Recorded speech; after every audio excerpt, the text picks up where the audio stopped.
Olá, eu sou o professor Alexandre Henry e agora nós vamos percorrer o caminho para que possamos redigir a nossa sentença civil. Deixa eu colocar aqui no meu rascunho. Bom, o nosso caso é um caso clássico de responsabilidade civil. Desde a ocasião a publicação do Código de Defesa do Consumidor, nós tivemos um incremento muito grande nas ações relativas à responsabilidade civil e que hoje esse grande conjunto de ações, talvez um dos mais relevantes do Poder Judiciário, ele não está circunscrito apenas à esfera do consumidor. Nós temos muitas ações tratando de responsabilidade estatal, muitas ações tratando de responsabilidade civil no âmbito específico do Código Civil mesmo, fora das relações consumeristas. Enfim, todas essas lides, elas envolvem um tema central, que é a necessidade de alguém reparar outra pessoa por um dano cometido, e embora elas digam respeito a certos aspectos específicos, como a relação do cidadão com o Estado, a relação do cidadão com as empresas fornecedoras de produtos e serviços, enfim, no geral, elas têm a mesma trajetória, a mesma linha de raciocínio quando você vai verificar se a parte autora tem direito ou não. Então, o nosso caso é um caso bem simples, mas relevante, no qual uma pessoa alega que sofreu um prejuízo material, ou seja, ela perdeu dinheiro, e também um prejuízo moral em decorrência de uma falha de uma instituição financeira. E que falha seria essa? Seria a ausência de um cuidado com os clientes dentro da agência. Então, a parte autora, ela alega que ela foi à agência bancária fazer um saque de um valor para pagar contas rotineiras, despesas rotineiras, e ela então foi abordada por uma pessoa que aparentava ser um funcionário do banco, e que no final descobriu-se ser um estelionatário, que pegou então o cartão dela e a senha e fez uma verdadeira devassa nas finanças da parte autora. Então, esse é o nosso caso. É, não é, como eu disse, um caso complicado, mas também não é o mais simples. Quando você for atuar como juiz ou como juíza no Poder Judiciário, depois de tomar posse, com certeza você vai pegar casos ainda mais simples que esse. E, lógico, vários mais complicados. Mas então vamos no passo a passo. Nós já sabemos que a sentença ela é um texto que ela geralmente encerra uma fase do processo. Nesse nosso caso aqui, ela encerra a fase de conhecimento. Por quê? Porque nós já tivemos a petição inicial, nós já tivemos a contestação, tivemos a instrução processual, enfim, a causa está madura para ser decidida, para você dizer se a parte autora tem razão ou não. E é isso que você vai fazer na sua sentença. Mas a primeira coisa, antes de tudo, é você ler a proposta de sentença. Quando você ler a proposta de sentença, você vai perceber nas instruções finais, e isso é muito importante, que das três seções principais de uma sentença, ou seja, relatório, fundamentação e dispositivo, o examinador aqui já dispensou que você redija a primeira parte, que é o relatório, porque o próprio enunciado da atividade já constitui o relatório da sentença. Então, importante isso, sempre leia as instruções, faça essa primeira leitura da proposta de sentença, leia as instruções e veja lá o que você vai precisar respeitar, que o examinador te pede. Então, é a questão do espaço, quanto espaço você tem para fazer a sua sentença e o que é necessário. No nosso caso, como eu disse, é apenas a parte da fundamentação e do dispositivo. Faça essa primeira leitura e não comece a resolver a sua sentença desde já. Depois da primeira leitura, você vai fazer uma segunda e aí você vai anotando todos os pontos que vão ser necessários, que vão exigir enfrentamento no seu texto. Tá? Você vai perceber no começo da leitura uma informação muito importante. Além das partes envolvidas, além do tipo de lead em si, você vai perceber o rito. Qual é o rito processual? É o procedimento comum. Você fala assim, professor, mas isso é relevante? Isso é relevantíssimo. Porque se nós estivéssemos sob o rito do mandado de segurança, por exemplo, ou sob o rito dos procedimentos dos juizados especiais, isso teria consequências diversas. Por exemplo, nos juizados especiais, nós não temos na primeira instância, em regra, condenação da parte vencida a pagar despesas processuais, honorários de sucumbência. No mandado de segurança, nós temos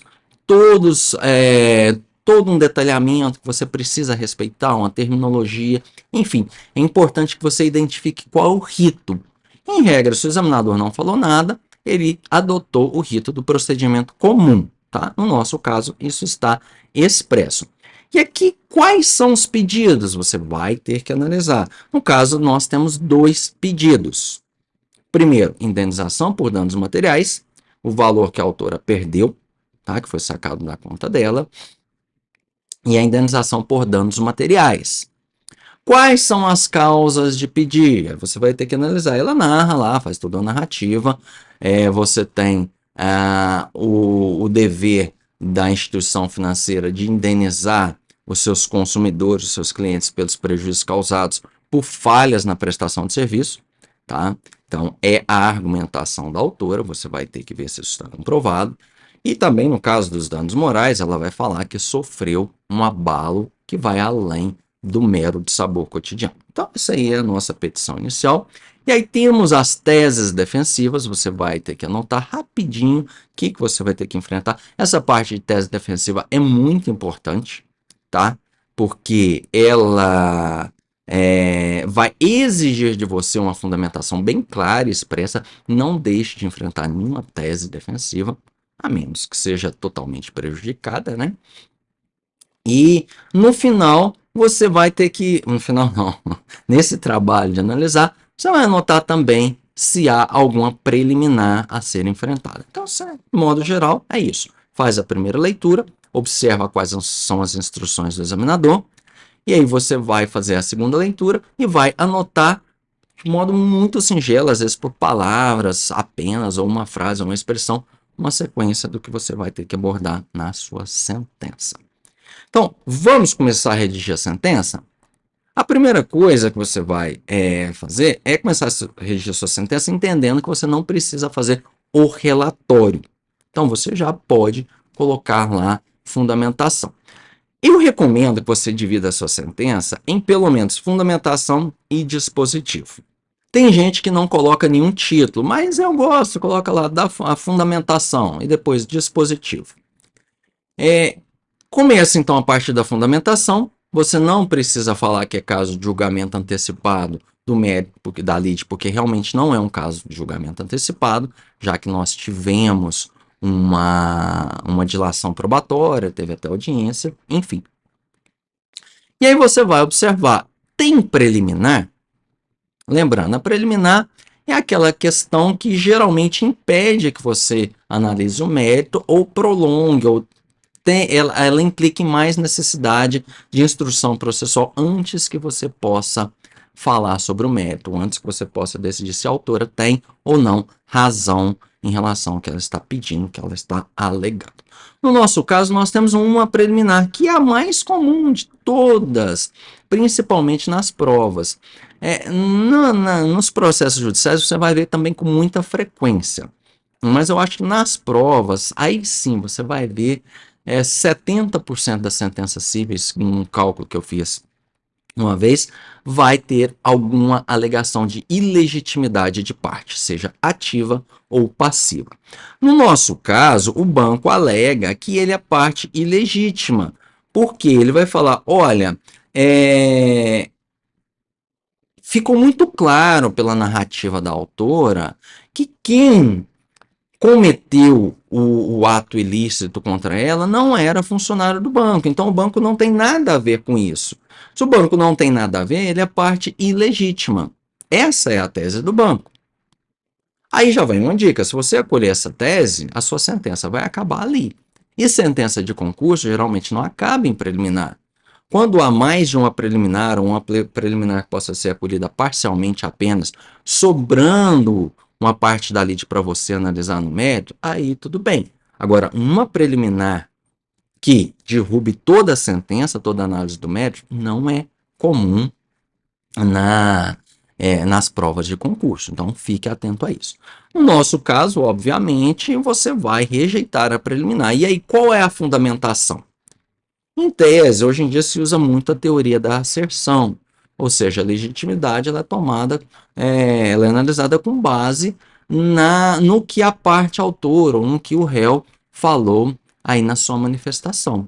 E aí você vai ter que dizer, se você for utilizar a teoria da asserção, por que a teoria da asserção é aplicável no caso concreto. Se você não sabe ainda o que é a teoria da asserção, dá uma lida, é muito utilizada no STJ, mas dá uma lida antes de analisar a preliminar. Aí, uma dúvida.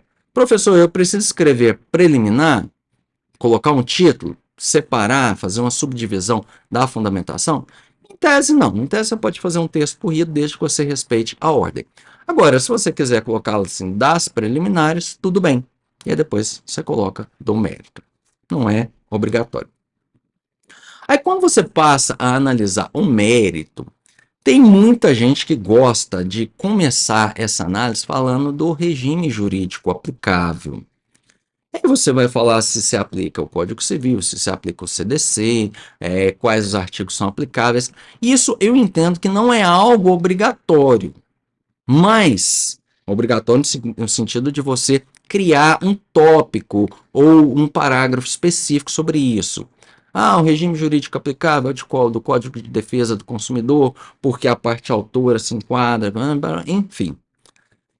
Não acho obrigatório você fazer um tópico, um parágrafo específico sobre isso. Agora, se você não fizer, ao longo da sua sentença, você vai ter que falar que se aplica, no nosso caso, já é um spoiler, aí se aplica o Código de Defesa do Consumidor, porque a autora se enquadra, né, na classificação de consumidora, o réu é um fornecedor de serviços, enfim. Isso pode estar diluído ao longo do seu texto, mas tem que aparecer, tá bom? Então, esse é o regime jurídico aplicável. Aí nós vamos enfrentar as teses defensivas. Por quê? Nós temos dois pedidos da parte autora. Nós temos indenização por danos materiais e indenização por danos morais. E o réu vem e fala que existem impedimentos ou existem questões que levam à negativa de ambos os pedidos. São defesas comuns a ambos os pedidos. Então é interessante, por uma questão de lógica, você não vai falar, por exemplo, começar o mérito analisando se houve ou não dano moral para a parte autora. Não, por quê? Porque antes você precisa saber se o banco é responsável ou não pelos danos que a autora alega ter sofrido. Só depois de você concluir que o banco é responsável, é que você vai realmente analisar se a autora tem direito à indenização por danos materiais ou à indenização por danos materiais. Então, lembre-se sempre disso. Uma sentença, como todo o texto em geral, ela tem que ter uma sequência lógica. E existem alguns itens que são prejudiciais a outros. No nosso caso, como eu disse, analisar as teses da instituição financeira, essas teses que tentam derrubar todos os pedidos da autora, é algo que vem antes de você saber se realmente houve dano material ou se houve dano moral.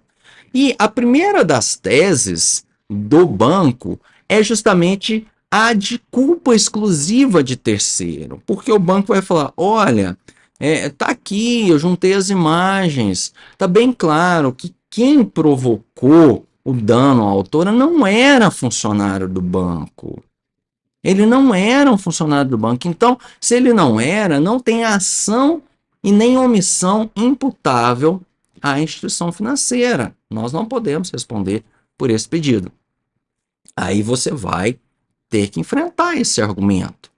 Ele é cabível? Realmente o banco não responde? Quais circunstâncias poderiam fazer com que o banco respondesse pelos danos causados, mesmo ficando claro que quem causou o prejuízo foi um estelionatário que não era funcionário do banco. Aí você vai ter que analisar as provas produzidas, você vai ter que analisar o contexto e você vai ter que dizer, se você entender que o banco é responsável, qual é o dispositivo do Código de Defesa do Consumidor, no caso aqui, que ampara a sua decisão no sentido de responsabilizar o banco, mesmo estando provado que quem causou o prejuízo não foi funcionário do banco. Isso precisa estar na sua sentença. Você vai falar dos fatos, e para falar dos fatos você tem que falar das provas produzidas, e você vai aplicar o direito. Suponhamos, então, que você supere essa tese defensiva. Você vai ter que enfrentar outra tese, que está ligada a essa, mas eu separei na correção para ficar mais fácil, que é a tese dos fatos terem ocorrido fora do horário de expediente. Porque se você procurar na jurisprudência, você vai ver casos em que, em situações similares, a justiça entendeu que a parte não tinha direito. Então, por exemplo, o estelionatário deu o golpe, era sábado, 11 horas da noite, quando a pessoa foi lá no caixa eletrônico. Gente, aí, 11 horas da noite num sábado, todo mundo sabe, é notório, não precisa de prova isso. Como eu posso falar assim? O conhecimento comum, a sabedoria comum, é no sentido de que você não tem um funcionário do banco trabalhando sábado, 11 horas da noite, em uma agência bancária. Então, nesse caso, a justiça tem muitos julgados falando, não tinha como você achar que era um funcionário do banco nesse horário. Então, essa é uma tese do banco que não é uma tese aleatória. Aí você vai ter que ver se no caso concreto cabe. Se realmente havia divergência em relação aos fatos terem ocorrido fora do horário de expediente, havia ou não. Se não havia, no caso concreto, realmente o golpe ter sido dado fora do horário de expediente é suficiente para afastar a responsabilidade do banco? Por quê? Tá? Você vai ter que colocar e, na medida do possível, citar as provas que motivaram o seu convencimento. E aí você tem uma outra tese. Se o banco vai falar, olha, não, então tá, então suponhamos que seja julgado o pedido procedente, entendendo que o banco tem responsabilidade. Mas nesse caso nós temos uma culpa concorrente. E aí eu sugiro que você vá lá no Código Civil e analise o que o Código Civil fala sobre culpa concorrente. Por quê? Quando você tem a culpa concorrente, você não vai conceder à parte autora a indenização no montante que ela pede. Porque se a culpa é concorrente, não pode só uma das partes responder por todo o prejuízo. A outra parte tem que responder por uma parte dessa. Então, em muitos casos na justiça a gente dá só metade do que ela pediu de indenização por danos morais, por danos materiais também, só metade, ou sei lá, 60%, 70%. Aí você vai ter que ver se nesse caso a gente pode falar em culpa concorrente. Tá bom? Isso tem que ficar bem claro. Se você acha que não cabe falar em culpa concorrente, por que que não cabe? E aí, se você superar tudo isso, todas as teses defensivas, ou mesmo que você acolha a culpa concorrente, você vai ter que analisar se realmente a parte autora tem direito ao primeiro pedido, que é de indenização por danos morais, danos materiais, aliás. Aí você vai ter que verificar, ela provou o prejuízo ou o prejuízo dela não foi controvertido? O valor que ela pede é realmente o valor que ela teve de prejuízo? O réu questionou isso ou é um ponto também não controvertido? Você vai ter que falar isso para chegar na conclusão de se realmente o que ela pediu ela tem direito. E aí entramos em outro capítulo, que é da indenização por danos morais, e a defesa do banco aqui é no seguinte sentido: olha, não teve dano moral, não foi comprovado. Aí você vai ter que analisar as provas que foram produzidas. Elas são suficientes para dizer que realmente houve comprovação do dano moral? Se não houve comprovação do dano moral, esse é um dano moral presumido. Por que que ele é presumido? Não basta dizer, se você entender que é presumido. Ah, o dano moral, no caso, é presumido. Não, mas por que que ele é presumido? É todo caso agora que gera dano moral? Então, se eu for lá, eu tenho na minha conta bancária, vamos supor que eu fosse bilionário, eu tenho lá R$ 1 bilhão na minha conta bancária. Chegou lá, o estelionatário me engana na boca do caixa lá, do caixa eletrônico, e vai e consegue sacar R$ 100 da minha conta, e no outro dia eu percebo que tem R$ 100 a menos. Eu sofri dano moral? Então, não é uma presunção assim. Se você falar que dano moral, no caso concreto, é presumido, você tem que dizer por que que você entende que o dano moral é presumido naquele caso, tá bom? E se você entendeu que houve dano moral indenizável, você vai quantificar a indenização. E aí eu aconselho que você leia, eu até escrevi um texto, deve estar na biblioteca do nosso curso, sobre o método bifásico de arbitramento da indenização por danos morais. É bem interessante. Você não precisa utilizar um método bifásico, mas eu sugiro que você leia sobre ele, porque ele está cada vez mais em evidência, já que ele permite que a parte que lê a sentença entenda de uma forma um pouco mais clara como o juiz chegou àquele valor.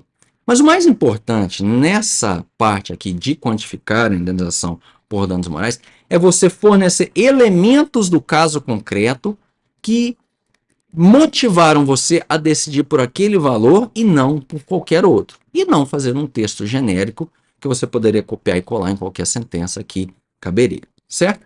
Então você vai fazer o dispositivo da sentença, tá? Eu sugiro que você leia outras sentenças, sempre falo do Banco de Sentenças do Tribunal de Justiça de São Paulo, para que você tenha conhecimento da estrutura do dispositivo. Mas geralmente você vai dizer se houve ou não resolução do mérito, se os pedidos foram julgados procedentes, improcedentes ou parcialmente procedentes, colocar o nome das partes lá, então se você falar, condeno o réu fulano de tal a pagar indenização à autora fulana de tal, indenização por danos materiais de tanto, e indenização por danos morais de tanto, se for esse o caso. Só que aí não basta, quando a gente condena uma parte a pagar uma quantia, a gente tem que necessariamente tratar de juros e de correção monetária. E para um concurso, o ideal é que você não se socorra a tabelas práticas de tribunais, fazendo apenas referência a essas tabelas. No caso da Justiça Federal, o manual de cálculos é até bem completo e alguns concursos já aceitaram a mera referência. Você fala, condena a pagar tanto de indenização por danos morais, sobre a indenização incidirão juros e correção monetária nos termos do manual de cálculos da Justiça Federal. Na Justiça Estadual, a maioria dos tribunais tem apenas uma tabela de índices de correção monetária, então não fala nada de juros, o que já complica um pouco. Mas eu sempre digo que o ideal para um concurso é você, seja na Justiça Federal ou na Estadual, é tratar detalhadamente dos juros da correção monetária. E o que é tratar detalhadamente? Nesse nosso caso, se você condenou a pagar uma indenização por danos materiais, você falar qual é o termo inicial de incidência dos juros, qual é o termo inicial de incidência da correção monetária. E na indenização por danos morais, qual é o termo inicial de incidência dos juros, qual é o termo inicial de incidência da correção monetária. Sempre lembrando, correção monetária, ela busca simplesmente preservar o poder de compra da moeda. Ela tem como função principal afastar os efeitos maléficos da inflação. Porque uma coisa que custava R$ 100 há 10 anos, hoje não custa R$ 100.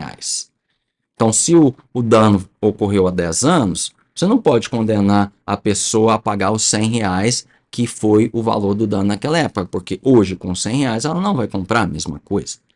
Já os juros, em regra, eles remuneram a pessoa por ela ter perdido a disponibilidade daquele dinheiro. Vamos supor que você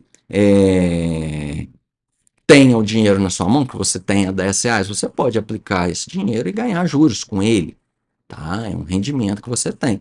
Então, se a pessoa te causou um prejuízo, em tese ela tem que pagar juros também. Mas não basta dizer quais são os termos iniciais, você vai ter que falar qual é a taxa de juros aplicável e qual que é o índice de correção monetária aplicável, tá bom? E aí você vai falar das despesas processuais, porque todo processo ele tem um custo. As despesas processuais, isso é uma expressão que abrange custas, abrange vários tipos de despesas no processo, não apenas as custas, tá? As custas, elas têm natureza, na maior parte dos casos, tributária, mas elas não representam a única verba. Tem muito tribunal que cobra as custas, em alguns lugares chama de taxa judiciária. Essa terminologia ela é um pouquinho bagunçada, mas você vai ter o valor das diligências do oficial de justiça, a publicação de editais, enfim, existem várias verbas, e eu prefiro juntar tudo isso nessa expressão despesas processuais. Você vai ter que dizer quem vai pagar, se ambos foram vencidos, você tem que ver se vai dividir essas despesas processuais, qual é o percentual de cada um, e se houve deferimento de gratuidade judiciária, porque se houve, aquela parte beneficiada com a gratuidade judiciária, ela vai ter a exigibilidade suspensa dessa obrigação de pagar as despesas. Temos os honorários de sucumbência. Esses honorários pertencem aos advogados. Os honorários de sucumbência, você vai primeiro ver se houve condenação, geralmente é com base no valor da condenação, a 10% do valor da condenação. Se a parte autora que não conseguiu tudo e que vai ter que pagar honorários, geralmente você fala, olha, a parte autora pagará honorários calculados em 10% do proveito econômico do réu. Assim entendido, o montante pedido em relação aos danos morais cuja pretensão foi negada, ou seja, nesse caso aí só se você não deu nada de dano moral. Enfim, você vai ter que trabalhar os honorários de sucumbência de acordo com a sucumbência de cada uma das partes. E ao final você vai encerrar a sua sentença, coloca data local, manda, aliás, antes, se for um processo eletrônico, você vai mandar intimar as partes, porque o registro já é automático, a publicação geralmente já é automática, mas determina a intimação das partes, coloca data local e assinatura do juiz. Você não vai assinar seu nome, obviamente, que nós estamos tratando de um concurso. Você pode só colocar juiz, entre parênteses, A, federal substituto, entre parênteses, A, ou juiz, entre parênteses, A, de direito substituto, entre parênteses, A, para você não identificar nem mesmo o gênero. Aí vai depender do concurso, sendo um juiz com um concurso estadual ou federal, a terminologia vai variar. Alguns candidatos colocam apenas assinatura do juiz, escreve essa expressão. Eu não tenho visto banca criar caso com esse detalhe, ok? Então é isso, pessoal. Esse é o roteirozinho para trabalhar o nosso caso.